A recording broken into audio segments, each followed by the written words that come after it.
And welcome to Bayou City Geeks. I'm your co-host, Bobby Bear, and with me as always, Jason Elliott. All right, so we have a huge episode tonight. We have former ESPN anchor, now with MLB Network, NHL Network. You can find him on Facebook, Twitter, and Instagram at RoFlow. Robert Flores. Robert, how you doing, man? Hey, I'm doing well, guys. How are you? Good. You know, really good always, now. As I always say, that crazy mofo named RoFlow. Thanks for having me on. I appreciate it. Hey, thanks for being here. For coming on. All right. So, first off, I mean, obviously, we're in the beginning of baseball, so everyone's throwing out wild predictions and like, oh my God, the house is on fire. We're only third in the division. It's not that bad. How are you feeling about the Astros? A little concerned. I mean, it's not like DEFCON 1 or anything, but I think a couple of things. One, the COVID diagnosis and the, guys having to miss time because of that. Jose Altuve, Bregman, Alvarez. That is kind of concerning, but you got to figure that, hey, they're going to get back to form. But the thing that is concerning is the state of the rotation and the pitching staff in general. I mean, Joe Odorizzi goes on the disabled list. And he wasn't doing that well before. Yeah, so he's got some forearm tightness. That's always, kind of a red flag. So I think that there is a little bit of concern. However, you look at what Christian Javier did, and he was the fifth starter, and I saw him throw, and I was thinking, why is this guy the fifth starter? So, I guess if you're asking me 10 being the most concerned, 1 being the least, I would put it at about 3.5, 4. Okay, because we had a great start, and I was like, okay, great, and then we just kind of fizzled. Yeah. Right. I think there was a couple of reasons. It was, the COVID diagnosis coupled with the bats stopped for a little bit. But then also, really they weren't getting quality starts. I mean, Zach Greinke was really the only one that was giving them any length, which is a recipe for disaster. Yes. Because then you have to go to the bullpen, and the bullpen has to work harder and work longer. And it's a trickle down effect. So, that's something that, like I said, is a little bit concerning right now. And especially with considering the fact that now Jake Odorizzi is on the, is on the injured list. And now you're just hoping that it's just a short stint and he'll be back to 100% at some point. Right, because and Jason and I have talked about this before. Like, we'll have like a nice lead, and then 7th, 8th, 9th, like we just lose it.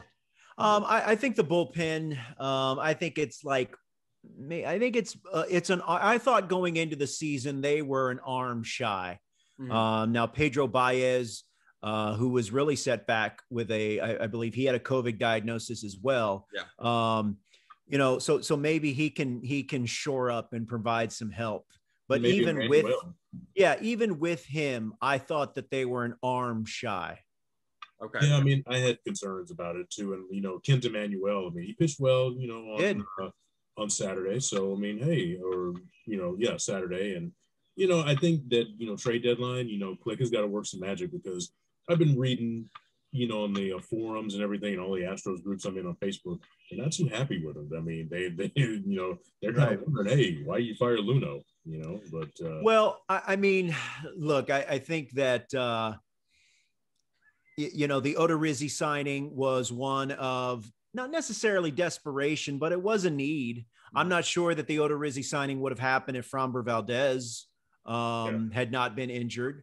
But I think that he did what he had to do, and he needed Jake Odorizzi. That's why the injury is really, really tough. So hopefully he comes back.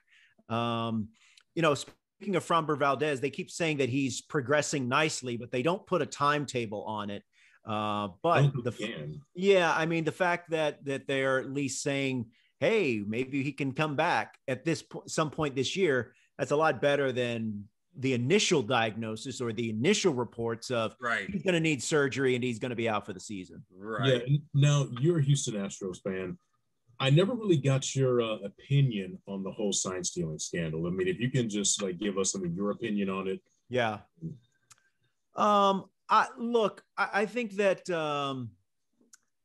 it's a complicated issue. It's a complicated story, and it's one that I always talk about. Multiple things can be true, and when you look at what the Astros did, it was clearly elaborate, it was clearly brazen, and it was intense, and it was. Look, they cheated, right? And I know that Astro fans, they will point to other clubs and other teams and say, well, what about them? And what about what they did? And I get that. And I know that there are some questions concerning other teams that I think are valid and should be raised. And I'm not quite sure. Let's get that letter, from the Yankees. Right. Let's open that up. Yeah, I mean, there's things that that I think that I would still like to hear regarding other teams and what other teams may or may not have done. That I got that, and I understand why Astro fans are frustrated and they feel like their club is being singled out. I get all that. However, going back to my original point. Yeah, at the end of the day, they were clearly, as I said, brazen and over the top. And it was a failure of leadership from the very, very heights of the organization. And a price had to be paid. It's unfortunate. I think that one thing that does get lost is that, what they did in 2017, I think a lot of people seem to kind of conveniently not mention is that they won Game 7 on the road. Yeah. And they beat Game 2 on the road too. And they won Game 2 on the road. Here's the thing. And the New York Yankees, the New York Yankees, they like to point to, they feel like the Astros cheated them out of 2017. And Dodger fans as well. The Yankees scored 1 run in 2 games. Yes. 6 and 7. Yes. The Los Angeles Dodgers blew a lead at home in Game 2. Yes, they did. And here's the thing. I always point to this photo that I have where all their top guys didn't hit. Cody Bellinger struck out 16, 17 times? Yeah. So the thing is, you lost that. Right. But you didn't take care of the Astros have opened themselves up to that kind of criticism because of their behavior. Yeah. And I think the sad thing is when you look at them, the past few years, they didn't need to cheat. They really didn't. No, I mean, and that's one of the unfortunate byproducts is that you look at what this team did in 2019. Yeah. Hell, even what they did to get to the playoffs and in the playoffs in 2020. Right. They didn't need to do it. And that's what's, I think that's one of the things that is among the most regrettable and really ironic is that they didn't, when you look at what the team did on the road in the postseason in 2017, what they did in 2018, what they did in 2019, they did in the playoffs in 2020. The ironic thing is that they really didn't need to do it. And Carlos Beltran was the one who, they say was the one who brought this cheating to them. And which, oh God. And they said that, with Carlos Beltran, everybody was so enamored with him. He's a veteran, played for the Yankees, playoff hero and whatnot. And at some point you just kind of have to say, even as a young player, say, hey, you know what? I can't condone this, even if you are this highly respected vet. Yeah, it was, as I said, it was just a failure at all levels throughout the organization. And it was a hard lesson. And unfortunately, Astro fans are really left to kind of wonder what if, why, and what was it that I was watching, and is it, how real is it? So those are the questions that unfortunately come about after something like this. Yeah. Now, speaking of Dodgers, being the fact that we're from Houston, I think how we feel about Trevor Bauer is no secret. However, even a broken clock is right twice a day. And he actually said something yesterday that actually made I liked. He said batters should celebrate when they hit a home run without fearing retribution from the pitchers. I wanted to get your feeling on that, Robert, because it's kind of Yeah, no, I totally I agree with him, and I thought it was an admirable thing for him to say, because it is something that we've seen recently, and there's really almost, I don't want to say there's a culture war, but there is kind of maybe not so much this year, but it feels like there was a tug of war of old school versus new school when it comes to celebrations. But I think that players are starting to realize that it's part of the game. Celebrations are fun as long as they are. And also Trevor Bauer knows that, look, he does it. When he strikes out or gets a big strikeout. Yep. Does the Conor McGregor he's walk? Celebrating as he should. Look, I've learned, I've had to really I've really grown to appreciate just how difficult this game is, especially being played at this level for these guys. So if they do anything, they should be allowed to celebrate. I mean, every other sport, they have a celebration. I mean, people got mad at Jose Lima when he would. I remember that. Lima he did the salsa dancing. Yeah, I remember that. And Joaquin Andujar, old school Astro, same thing. So as I said, it's like there was a culture war, but I feel like the side that likes celebrations and fun, I feel like they're winning or may have already won. Yeah. Now the big thing that also we want to talk to you about is video games, and we had MLB last year. MLB 2020, the show saved me. Good God, I played on beginner. I broke 3 records with Jordan Alvarez and won the World Series with the Astros. I love it. Now we got 2021. Yeah. Tell us about your streaming, man. Tell us what got you into it. Well, I've always loved video games. Ever since I bought my first, I bought my first gaming system way back and got it for Christmas in like 1979, and television way back. I was about to say ColecoVision. Yeah, I mean, it was before that. So I've always enjoyed video games. I feel like it's something that I've always done. So I've been streaming on my Facebook page probably for about two years, maybe 3. And I ran across you. And it's starting to gain a little bit of traction. We have fun.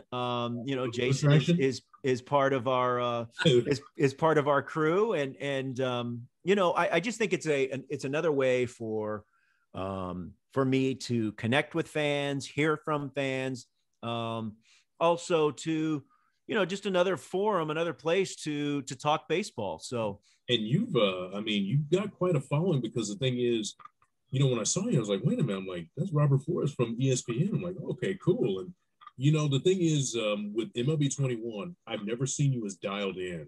Yeah. With your performances. I mean, the thing is, okay, today, was a little rough. Mm-hmm. And you're gonna have those rough moments. Oh yeah. I'm the first to admit that I always say that it's not a stream to get into a DP. Right. So sometimes I'm a little above average. Sometimes I'm a little below average. Other times I'm just average. So that's kind of the area of my level of talent as far as the gameplay concerns. But I don't look at it as people coming to my stream for expert gameplay or for excellent gameplay. I hope that they come to it as, hey, there's the guy from MLB Network. Maybe he can tell me something about baseball, or maybe he can ask some of my questions. Maybe he's heard about some trade rumors or something like that. So I just feel like it's another way to talk about baseball and to connect with the fans.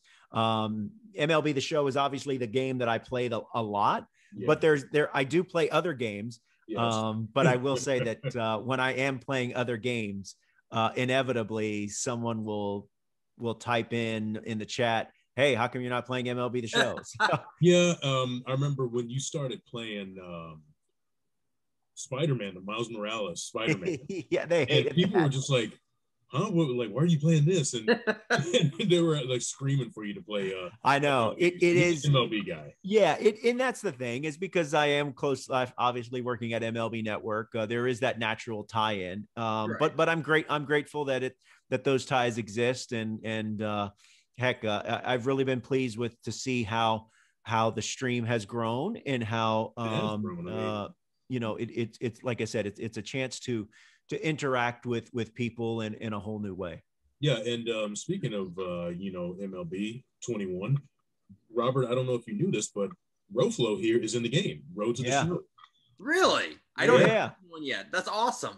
Yeah, it's myself and a handful of other MLB Network personalities as part of the story mode in the Road to the Show mode. So it's really it was a thrill when they asked me. I mean, as much as I have to apologize, my video, it keeps freezing. As much as I've played this game, and to be able to be a part of it, I mean, it's really cool. It's really cool. I played some of it, and the pinpoint pitching. Oh boy. Yeah, it's tough. It's an acquired taste. Yeah, no, it is definitely something that you have to work on. It's a new way of pitching. Supposedly, it's more accurate, more effective when you're in playing online. So, Derek Curry really, really, really swears by it. Yeah, no, he does. And I've heard the same from the game producers and designers, that if you want to be, accurate, that this is the way to go. But you're right, it does take a while to get used to. Well, no, I was curious because whenever I play 2020, I know you have a script. I know when you're doing the dialogue, how big is that script though? Like, it took us, I would say, about 3 hours to tape, maybe a little under that. We did take like a 20-minute break, kind of break it up a little bit. But it really was interesting how they put it all together. I mean, because of our current conditions, we are having to, I was in our studios in Secaucus, New Jersey, and taking direction and filming and sending the recordings basically over a stream to the producers in San Diego. So it was really interesting to hear, to see how it all came together, to hear their directions, what they expected, what they wanted. So it was really cool to see how the process worked, and it's great to see it all come together. All right, so you're a big wrestling fan, and today's Monday.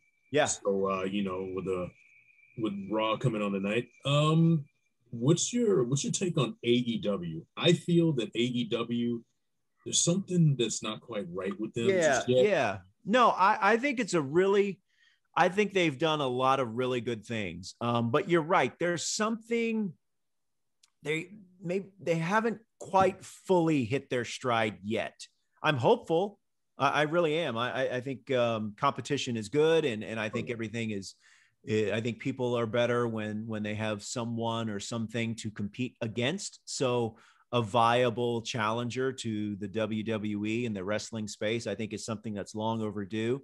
I do like the fact that Omega has the championship. I thought that at the beginning maybe he was being underutilized a little bit. I like that they've got the Elite back together with Anderson and Gallows. Yeah, all those guys. So I think it's they've taken some really good positive steps, but you're right. There's something they haven't quite fully hit their stride yet. When it was coming out, Cody Rhodes even said we're gonna have a sports presentation. I haven't seen that.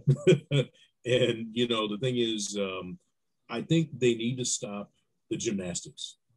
They're like, seems like every match you know, especially when you got, you know, the Phoenix and his brother, Penta. Penta. And it just seemed like, you know, just all this, you know, diving and everything. And a friend of mine said, you're echoing what Jim Cornette says. I'm like, yeah, but it's true.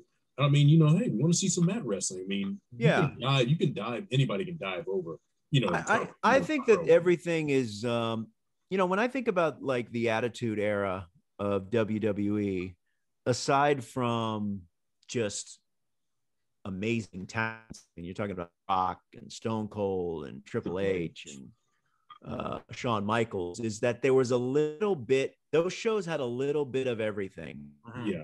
You know, they had some high flyers, they had some factions, but they had like singular superstars and Stone Cold and The Rock and you know, Shawn Michaels. So you know, so I think it's like I said, they're getting close. They're getting close. It's a good early foray into the space, and hopefully they can find their way. Because like I said, I'd really love to see a really, really good challenger to WWE. Oh, me too. Me too. I mean, you know, Impact tried, but they tried to be too WWE instead of doing their own thing. Yeah, I will say that I enjoy watching Impact. If you're talking about mat wrestling and stuff, they have quietly been having a really, really good stretch, and their partnership with AEW, I think, can only help them. Yeah, you need to watch Ring of Honor. Ring of Honor is a really good mat base too. With they have the pure title,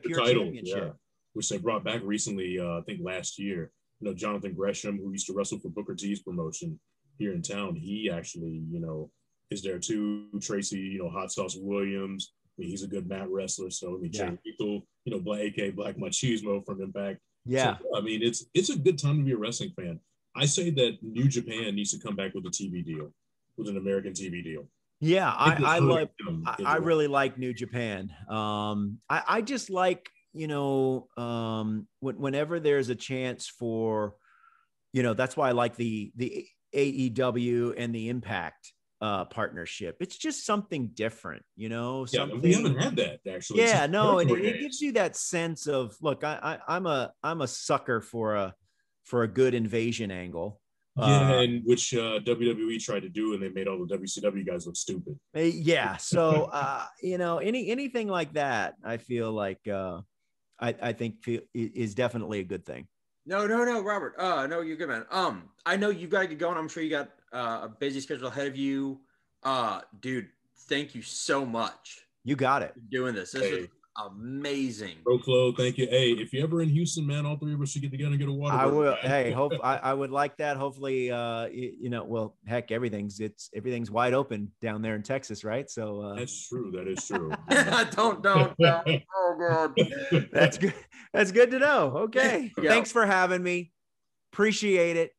And next time in Houston, I'll have to give you guys a call. Sounds good, Robert. All right. For Bayou City Geeks, I'm Bobby. That is Jason. See you in the funny papers. Later.